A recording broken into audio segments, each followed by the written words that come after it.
What did you make of your team's performance tonight? Well, we didn't play good today. So the first half was after having been down 1-0 after 7 minutes, we just had too many unforced errors, too many giveaways when we were in possession of the ball, including the goal, by the way. And that didn't make life any easier for us in this game.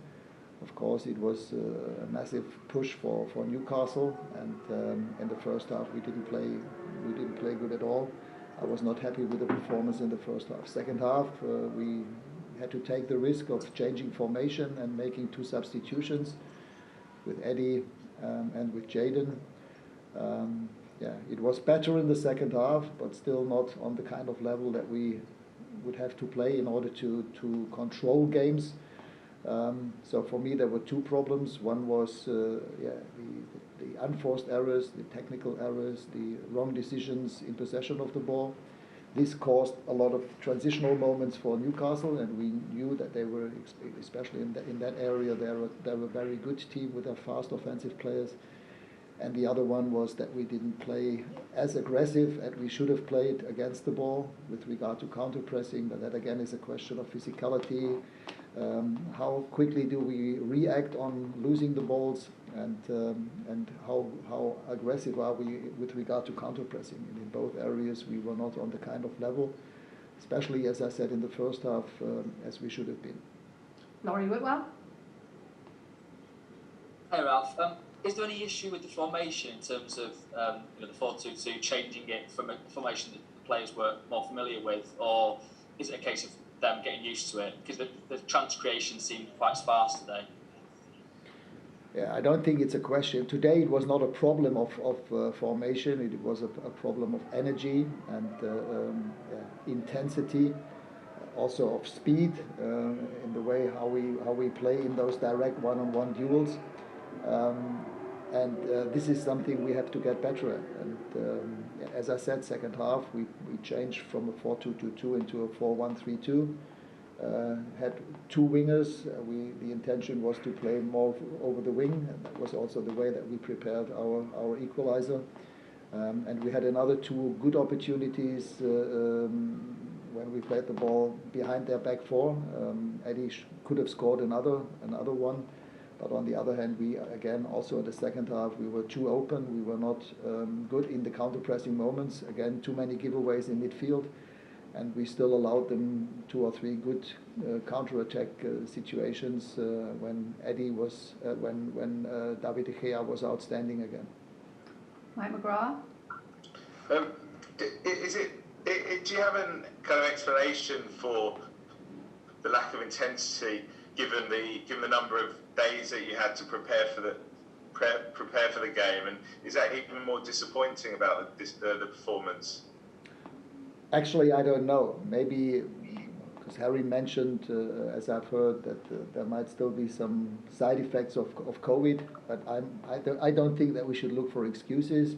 We just have to analyze and to realize that in this area, Newcastle was better than us in many parts of the game, and we have to raise that level and get better. I mean, in 3 days we are playing Burnley. This will also be a physical game, so we just have to get more physical, and on the other hand, in possession of the ball, don't make as many giveaways as we did today. Damien? Hi Ralf. At half time, Gary Neville described your team as a bunch of whinge bags, meaning I think they complained rather than played football in the first half. What would you say to that?